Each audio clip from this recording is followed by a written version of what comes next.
This is my first RLC. Very excited to be here. I have a long history working in restaurants and now in tech, and I never knew anything like this existed until Jen told me I should show up and peddle my wares. So we're here. So I'll introduce myself and then introduce Jen, and then we can dive into a little bit of a conversation. We welcome questions throughout. Please make this interactive. Yeah, please make this interactive. This is the after lunch where you all want to take a nap, and we're going to make sure you don't. Yeah, exactly. Exactly. Pep up, join in. We all are working hard to make loyalty, restaurants, tech all work together. I'm Austin. I founded Focus Labs about 4 years ago. Before I founded Focus Labs, I worked for another digital agency where we built Let Us Entertain You's original app. After building Lettuce's app and working on it throughout, for 5 or so years, I decided to start my own company. Went to Jen and asked her if she would be willing to make the switch and jump over to my new company. And after sweating me a little bit, she said yes and became Focus Labs' first customer. Has been an incredible customer since I started the company in 2019. We have done everything with this app from building gift cards, restaurant discovery, to now a full new redesign and adding in a lot of features we'll talk about today. If you guys don't know who Jen is or Let Us Entertain You, Let Us Entertain You is the premier restaurant group in Chicago. He said it, not me. I will let her tell you more about the brand and the group, but it is known as world-class, not only for having great restaurants, but for having so many different types of restaurants, which is a challenge in itself. Jen has been a marketer, or been in marketing at Lettuce, or been at Lettuce for 25 years, and now runs their marketing department. Started when I was 13. So Jen started as a server. Now her job is to oversee all of marketing, and that includes the digital experience and digital customer experience.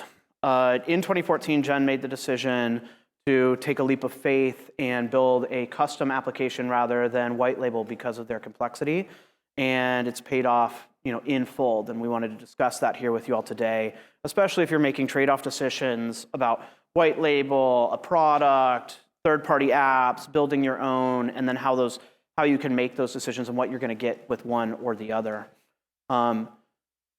So maybe we just dive in here. So for the people that don't know, why don't you give a little bit of history of Lettuce, Sure. Talk about the brand, the restaurant. So we are a privately held restaurant group based in Chicago. We were founded by Richard Melman in 1971.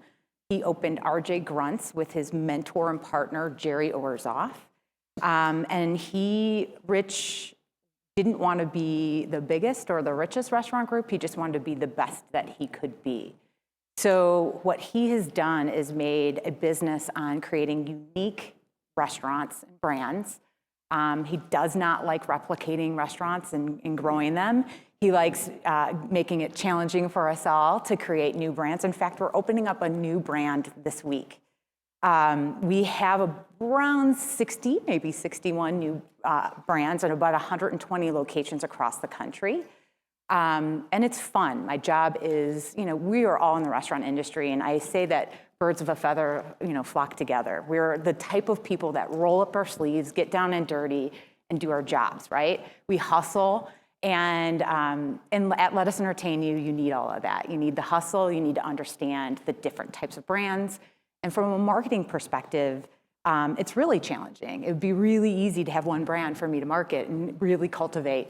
But I have 61. And I have Let Us Entertain You as a brand. And that's really what I manage. It's like 62. It's 62. That's really what I manage, and try to get the corporate brand of Let Us Entertain You, have that mean something to our guests as well as all the individual properties.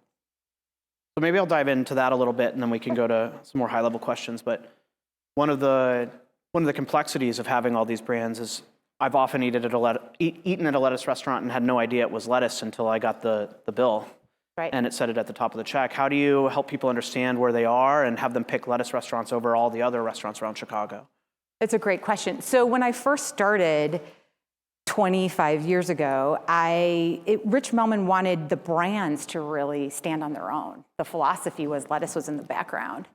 And then when we kind of hit about 50, 60 different restaurants, we sort of changed and realized there was value in Lettuce Entertain You as a brand. And people could expect a certain level of food, service, and atmosphere when they came to one of our restaurants. So we really wanted to associate Lettuce Entertain You with a brand.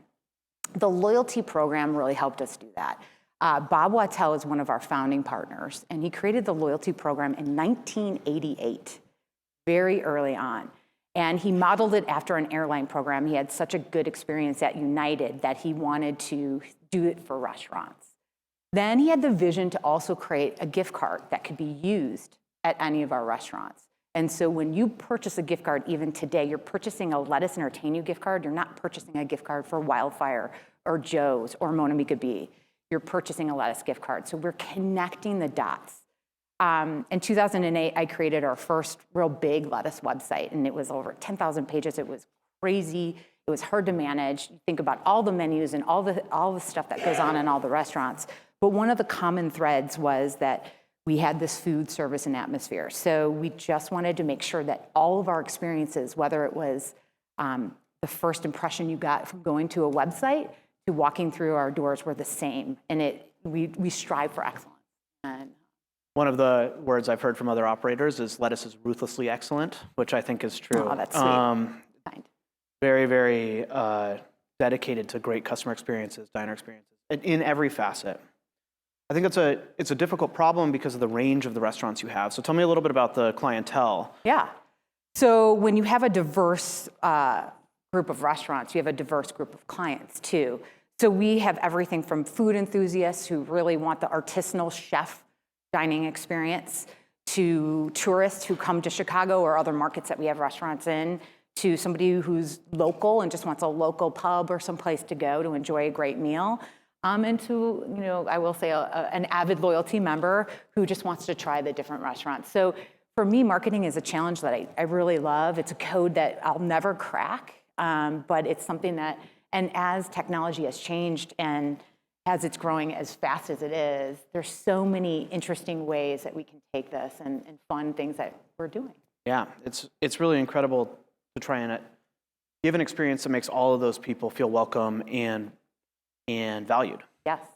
The range of lettuce restaurants, if you don't know, is absolutely incredible. From Wow Bao ordering dumplings at a counter all the way up to Michelin-starred restaurants. Just absolutely incredible range. So let's talk about building your first app and the investment that you made in it and how you convinced the partners of Lettuce at the time to take that leap of faith. This is an interesting story. So in 2014, I became a partner, which was really exciting for me. And Bob Wattell, who was the founding partner in marketing, decided to retire. And he ran loyalty. And he was my mentor. He was my friend. Bob has passed away. So one of the things before he passed, I said is, we're going to kill it, Bob. We're going to take it to the next 50 years. I'm going to make sure that we grow this program. And so one of the things when I came on board is we were a paid program back then. So you paid $25 to join. You got $10 on your first visit, $10 on your second, $10 on your third. So for those of you that are in loyalty, you know that 3 is the magic number. Getting someone to the third visit is where you want to be. So it was brilliant, right? So we gave $30 back to the customer, but we were not enrolling young people. The average age of our frequent diner was 47 when they enrolled. So they were 47 when they enrolled. We had all these youthful brands. I would go into restaurants and see all these young people, and I would recognize people that had been there before. And I couldn't understand why they weren't joining. So I did 2 things. Number 1, we made the program free. So we took away the barrier of that pay, but it took away the skin in the game, right? We also made it digital. So literally how you joined prior was a brochure with a temporary card that you pen and paper wrote and gave to your server, and then we mailed you a card. I knew that young people, millennials, now Gen Z, they wouldn't do that. They're not going to do that. They're not going to join a program like that. I joined every loyalty program I could just to see how they were doing it. And I was talking to RJ Melman and Jared Melman, our founder sons, who are very into technology. And they said, let's build an app. Let's do it. Apps are incredibly expensive, incredibly expensive. They gave me money I didn't even know really existed. And they took a huge leap of faith in me and in the program that this was going to be the right decision. So in 2015, February 2nd, 2015, we launched the app. And I worked with Austin at Pivotal, and we searched long and hard to find the right partner. We needed someone who really saw this as a challenge and was excited. And we had lots of partners. So we had OpenTable, we had Paytronics for loyalty, Fiserv for gift cards. We needed to make sure that the app was really useful. At the time, I didn't have a delivery and carry-out partner. We do today, but at the time I didn't. So we launched the first app February 2nd. We had 7,500 people in the app because Coke did a small little app for us. So 7,500 people had already downloaded that app. So when we launched the app, we launched both iOS and Android. We just kind of let it go. And in the first couple of days, we had about 10,000 downloads. And then by the end of the year, we had about 350,000 downloads. And we got the young people. Our average age went from 47 to 40. We're hovering at 40. We're staying at 40. COVID actually brought us up a little bit, which was interesting.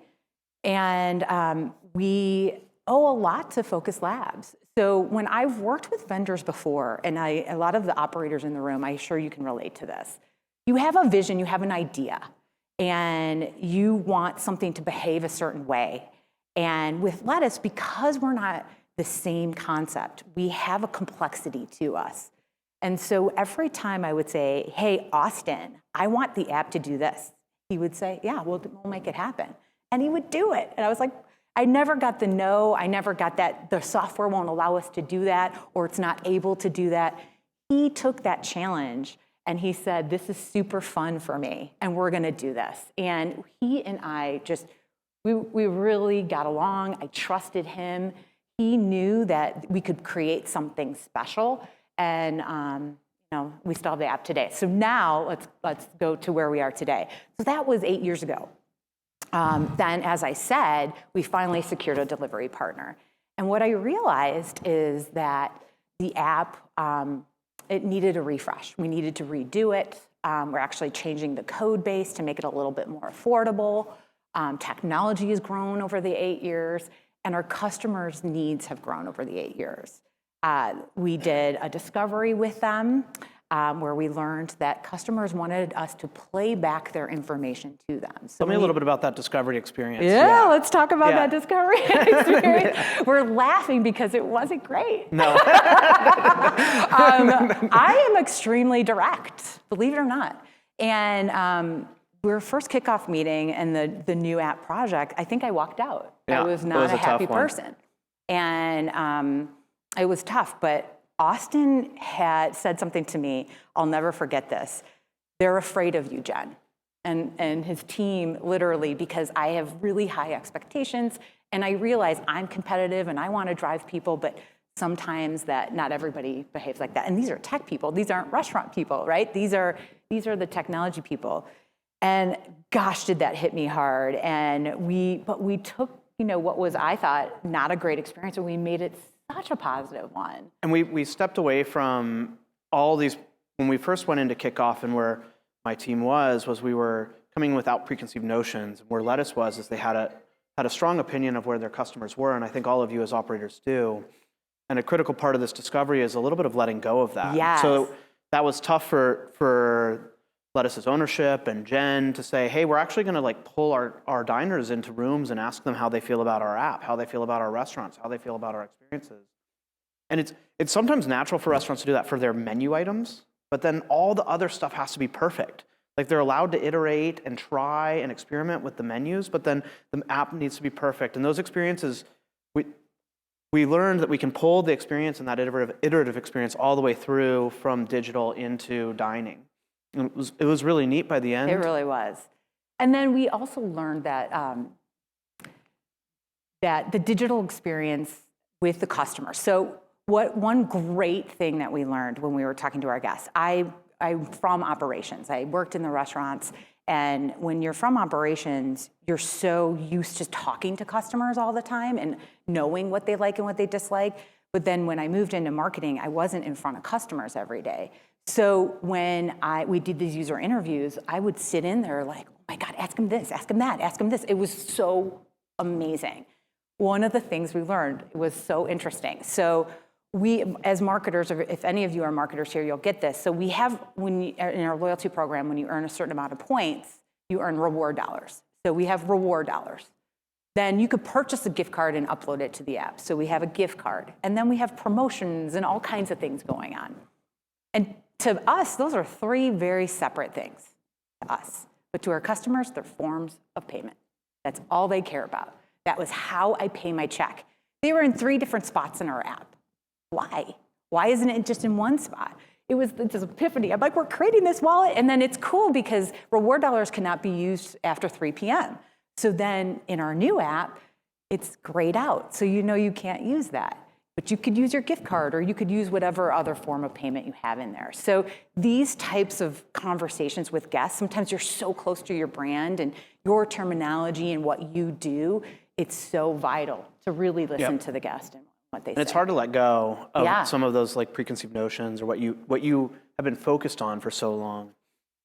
I think it's a great story. I love the loyalty program. It led us so much. My wife and I's first anniversary, we actually used our loyalty points at Lettuce to pay for our entire first anniversary dinner at the Eiffel Tower restaurant in the Paris Hotel. That's a lot of dining. It was a lot of dining at Lettuce to get there, but absolutely great, and it's great that they're all over the country too. So when you make such a sizable investment in an app, you know, as we do this rebuild or when you built the first one, how do you justify the return? How do you make sure you're not just throwing money away? Yeah, it's a very valid point. Well, the risk in the first one, in the first iteration of the app, we kind of knew going free we were going to get more people, right? But when you have more people, you have to engage more customers. So I think for me, it's really important to understand who your guest is and how they behave. And it's really important to personalize things and to understand what they do and how to get incremental visitation out of them. One of the things we did, I mentioned we have a delivery, now an online delivery and carryout. We integrated with loyalty and gift cards. So now when customers go to order delivery and carryout from us, they get points, they can use their reward dollars, they can use their gift cards. And not many organizations can say that, right? And so it's adding that value. That's really important. Yeah, there's this Yes, yeah, please. Yeah.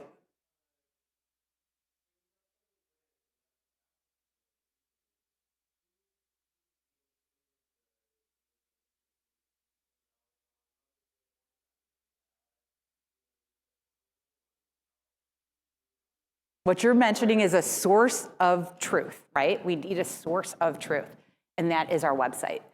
So what we do is we have field marketing reps at all the brands that manage all those things and communicate it back to my team. And then the source of truth is the website. There's what's called a JSON feed that feeds into the app. So we don't change it in 2 places. We change it once, and we make the source of truth the website. And so when we change those things like the hours, or we update the hours, and then this guy over here does magic. So we integrate with things. So if we open up our books in Open Table, it's automatic. Like everything is done via an API or some sort of feed in real time. So what you're searching and what you're looking for, it's complicated. And it took us years to figure out a system. So don't feel bad if you guys don't have that, because it is really hard. I can't tell you how many times I'll never forget. Someone's like, my hours are wrong on my website. And I was like, well, my spidey sense didn't tell me that you changed your hours. Like, you have to tell me. Like, how am I going to know that? So it was years of me learning about what worked for operators, and it was them learning about what we need to make sure the information is correct. And just, I'll go in a little bit further. So we have, I think it's called single platform. So it's a menu, so that was frustrating because customers would go to a website that we don't manage and see an item on there that was old and outdated, and they'd come in really ticked off that like it wasn't there. So then we did single platform. So years of mistakes make us better, right? And finding out what works for you and your team is really important. That single source of truth was a huge leap. Truth. Truth. So that's what we call it. Like the website's the single source of truth. Like, And that data lives, data lives in one place. Operators update that data. Someone's responsibility is to update that data in that one place, and then it feeds out to everywhere else. Anything that exists in other places, and think like reservations. Say you have reservations able to be booked on 2 different platforms. We use technology to tell both of those platforms that a reservation has been booked on OpenTable, so it shouldn't be booked here. But it's really, really important to link those things together. Otherwise, you end up with an app that has different hours than your website. And so that was one of the powerful decisions that came with Jen and the team deciding to go custom for their application rather than doing a white label where we could can control that. Lean on places where operators were already familiar with updating hours and then draw that data out of those places. And the app was just additive. There wasn't new training for them on where they needed updated in 2 places and they could forget in one. So really leaning into making it easy. And of course, when we rolled the app out and every time we roll new features out, there's training for servers or something that needs to happen.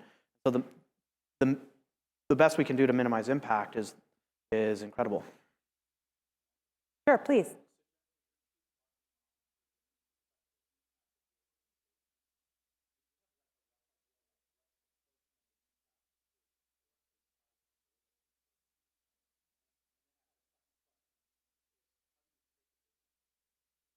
Good questions, tough ones too.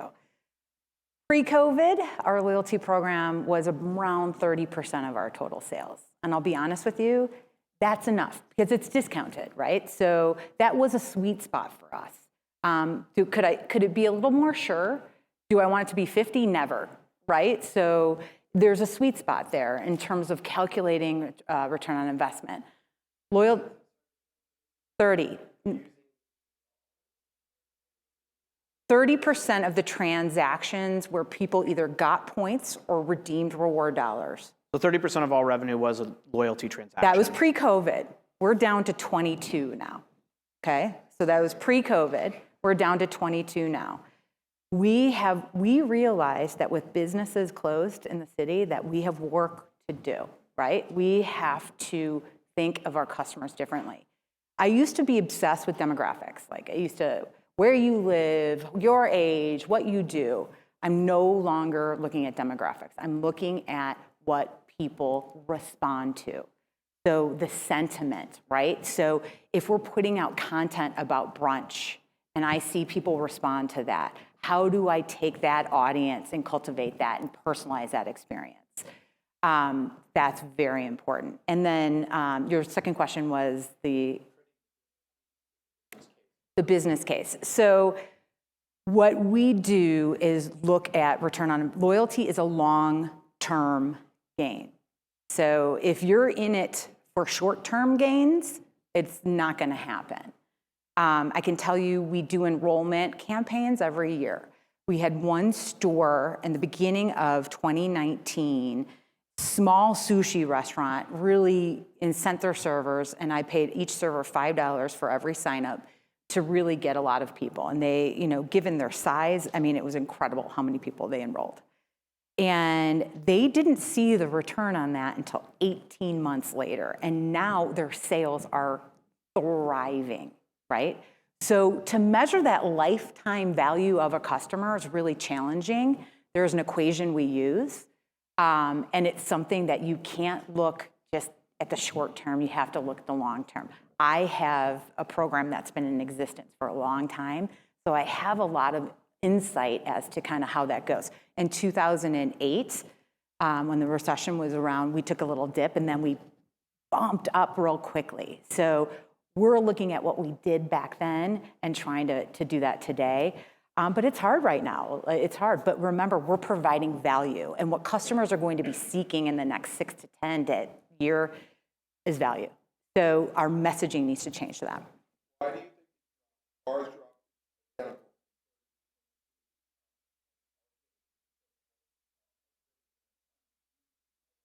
Well, for me, it's people aren't in offices. So what was happening with COVID is people were working remotely. So we had we had customers that would dine at our restaurants for lunch 5 times a week. And then they went from 5 visits a week to 0 visits because they lived in the suburbs. They had worked in the city, right? Now they do. So that was the change I made. So one of the biggest things that I said is we have to solve for this challenge, right? They're in their homes right now. So how do we make getting food to them easier and still have the value of that loyalty program? So integrating with online ordering was really important. So coming soon, and now it's out for some. Coming soon. Yeah, coming soon. The Lettuce app will allow you to spend and earn points if you order delivery or pickup as well. And so, Lettuce app will allow you to earn Not and third spend party, points. only from us, only through the app or on our website. And so it's an extra perk if it gets pulled. One of the goals is to have Lettuce diners, open the Lettuce app before they open a DoorDash app or another third-party app and look at what's available there. And this is an extra perk that would come from opening that. And so they're able to spend and earn their own points for delivery. And what Austin is helping us do is making that experience native in the app. So they're not leaving to a third party. Yes. We are. So we use DoorDash Storefront. And so that's what we're using. They're building an API for us. Austin and his team is doing the magic. We're creating the experience native. And we're only giving points on orders that come through our own channels. We save on commission. We save on all of that. So it's very, very important to us to create that experience. Not the Olo channel, just our app and our websites. Yes. Not going to DoorDash Not or Grubhub. the same. Yes. Right. Correct. Yes. So they're a logistics company at that point. Yes. They're purely logistics at that point. We're still on the third-party apps. Yes, we haven't left the third-party apps, but we're encouraging our customers to use, So when we launched gift card redemptions, we saw an incredible amount of redemptions. We're about 30% of our orders now are attributed to loyalty. So a little bit more now than dine-in. And if you're not familiar, this DoorDash Storefront product is a white label API product where you can implement your own interface, put into your own app, onto your own website, delivery, and they provide the drivers. But a customer would never know it was DoorDash. And so it allows us to do things like put into the DoorDash purchase flow the ability to spend or earn points or loyalty numbers where that wasn't possible before. And since I am here to peddle my wares, we are a DoorDash partner that helps implement these for people. But you had a question over here.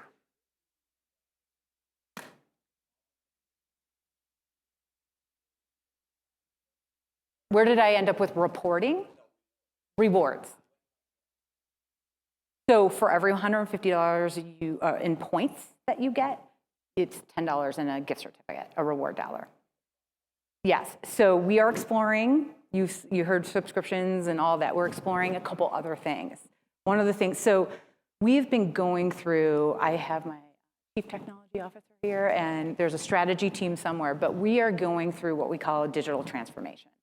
So not only was Lettuce complex with different brands, we were complex to let entrepreneurs do whatever they wanted and partner with whomever they wanted. And so what we've done is kind of scrap that, and we're building the foundation of everybody on the same POS, everybody on the same reservation system, everybody on the same online ordering system. And so now what we're doing is we can leverage technology in so many fun and cool ways that when I get excited about something saying, what if it did this? Austin says, I'll make it happen. And that's what you want. And that's what you want. Honestly, there are times where I'm like, he can't figure this out. Yeah, that sprawl was so difficult to manage. It was so hard. And so as we start to minimize sprawl of technologies, of partnerships, of all those types of things, the art of the possible, really, we sit down in rooms and just really start to talk about what cool things we could do. Yeah, it was really, we've gone through so much change. And change is hard, and digital transformation is hard. Hi. We landed on toast. Yeah.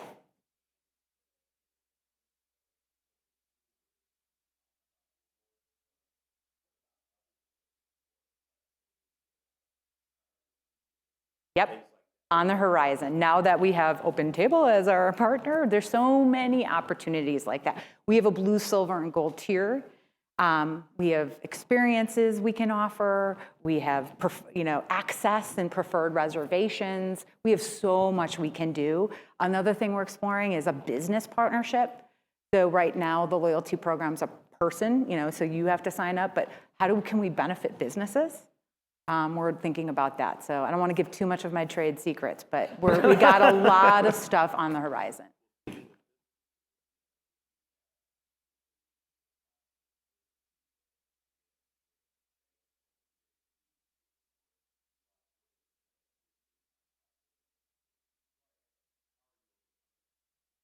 Online ordering and delivering carryout and the local customer.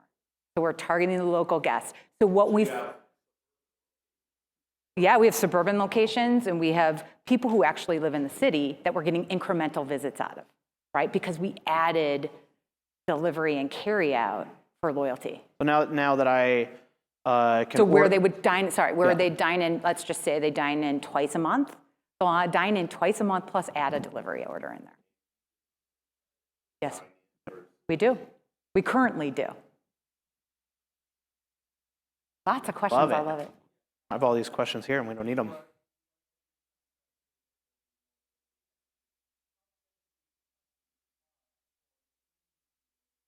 Really great question.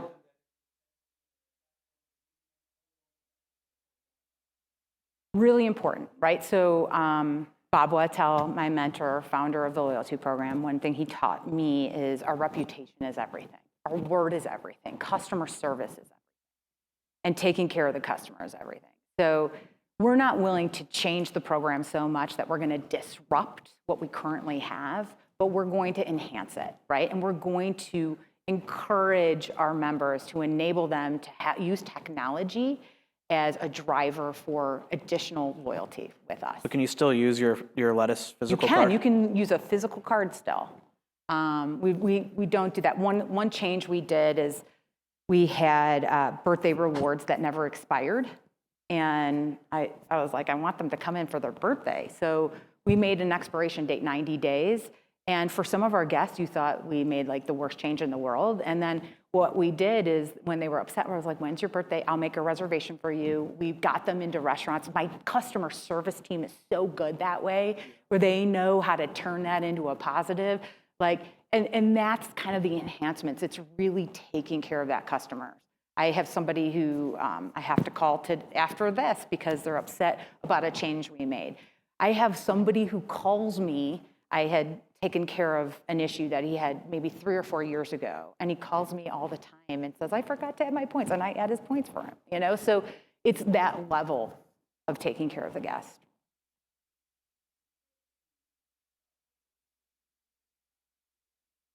Only on Saturdays. Yeah, so one of the reward dollar restrictions is no reward dollar redemptions after 3 p.m. on Saturday. They can earn. Mm-hmm. Yeah, yes.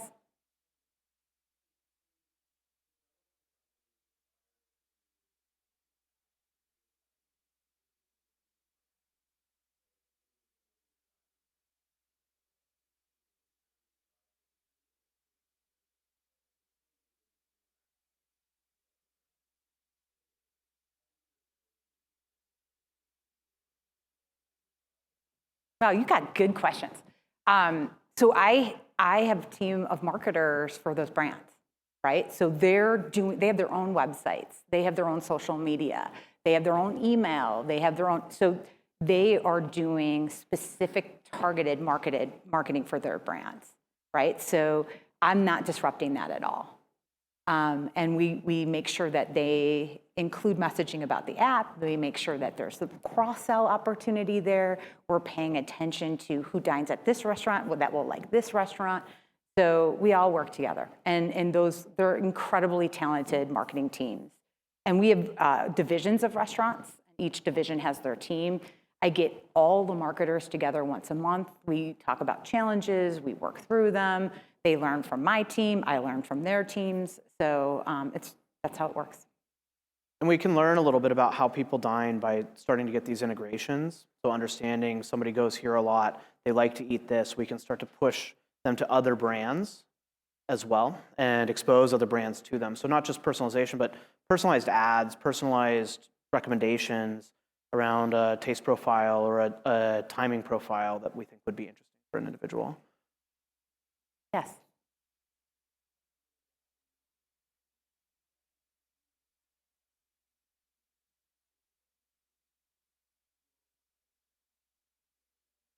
Yes. Points and gift cards.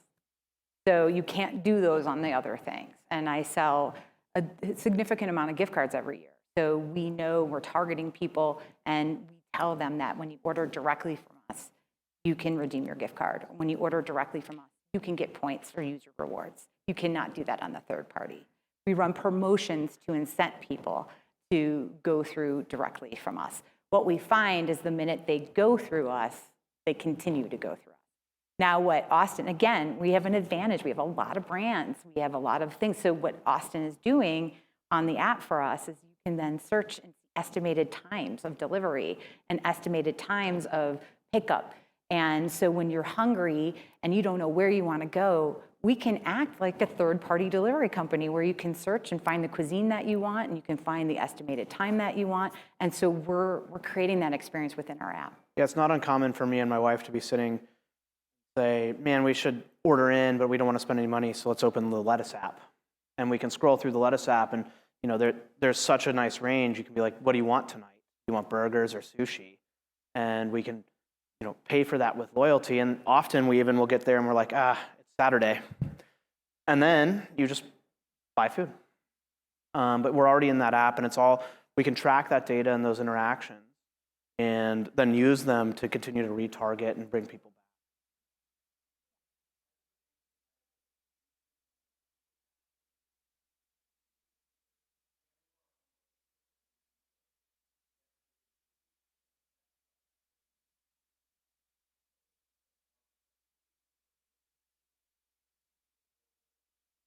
Yeah. Yeah, so we tried it and we went back. So what we want to do is encourage the Sunday, Monday, Tuesday, Wednesday time, right? So we're already really, most of our restaurants are busy on Saturday nights, right? So because there was that restriction, they considered going on a Friday, a Thursday, a Monday, a Tuesday, another day. But we're looking at everything, and we're not ruling that out, right? So, but you're completely correct. Our check average is about 40% more in some of our restaurants with the loyalty transaction, right? So, and the frequency is there. And for me, it's all about incremental visits. So if opening up those reward or the ability to earn or redeem on Saturday night gives us an incremental visit, it might be worth it. Yeah. It might be worth it. Is there one more back here? Yeah. Yeah, so we have 5 blackout holidays, which I believe are New Year's Day, Christmas, Valentine's Day, Mother's Day. I think that's it. 4. Yeah. Thanksgiving. Yes.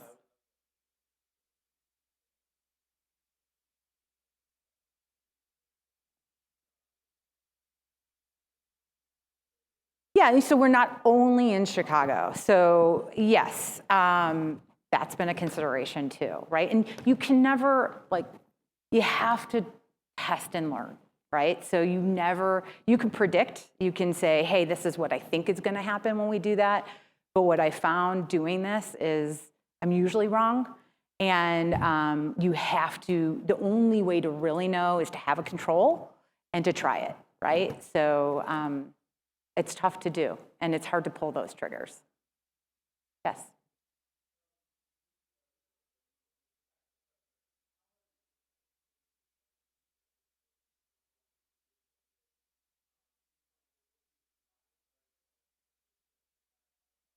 Really good question. It depends. I know that's not a great answer. I can tell you that, and I think you guys can relate to this, when we make changes like this, like we're about to launch this new app, And training in the restaurant is such a huge part of it before we do anything. And I personally visit and I talk to the pre-shifts. I get the servers excited. We do videos for the servers. We try to tell them, so if they know that the check average is higher with loyalty, you know, so we pull out all the stops. And it is exhausting and it is a lot of effort. That's that ruthless dedication to quality. Just constant, that ruthless dedication to quality, constantly bringing that back. Awesome. So that you mentioned the new app, let's talk about the new app. Yeah, it's fun. What are you excited about? Oh, so much. So when we did this discovery with Focus Labs, two things we learned. Number one, people wanted their information played back to them in the app. And then two, they really wanted to unify that experience, right? Like that seamless experience. So I liken the new app. So if our website is a purse, like think of a female purse where it contains everything, the app is the wallet. It's the personalized experience for you.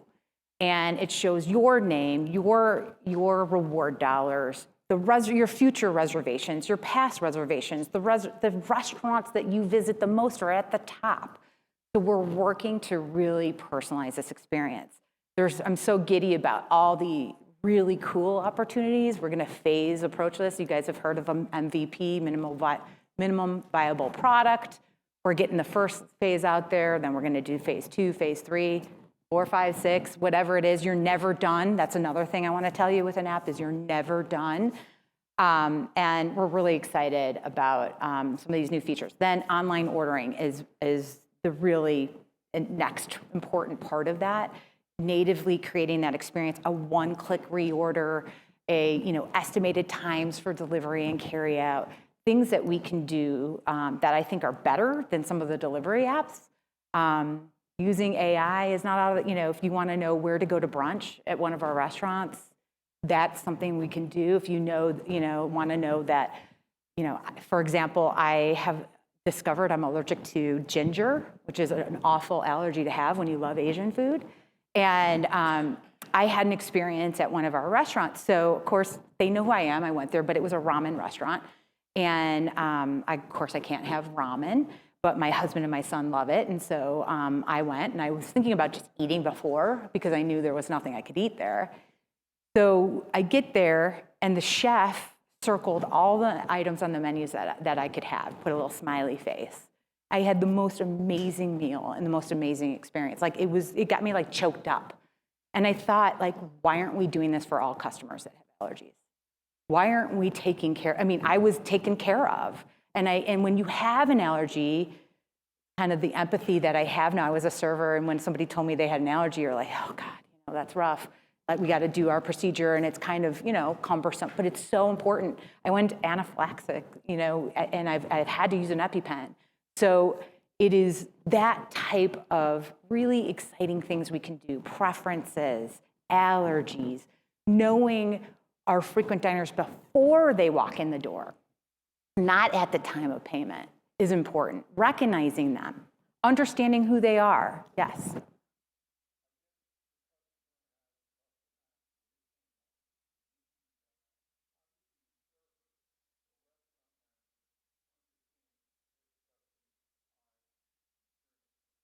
Yeah, so we partnered with Open Table, and we're pushing all that information with the reservation. So if they know. If you don't have a reservation, we don't know. We're not invisible, but we don't know. Yeah, not until payment, yes.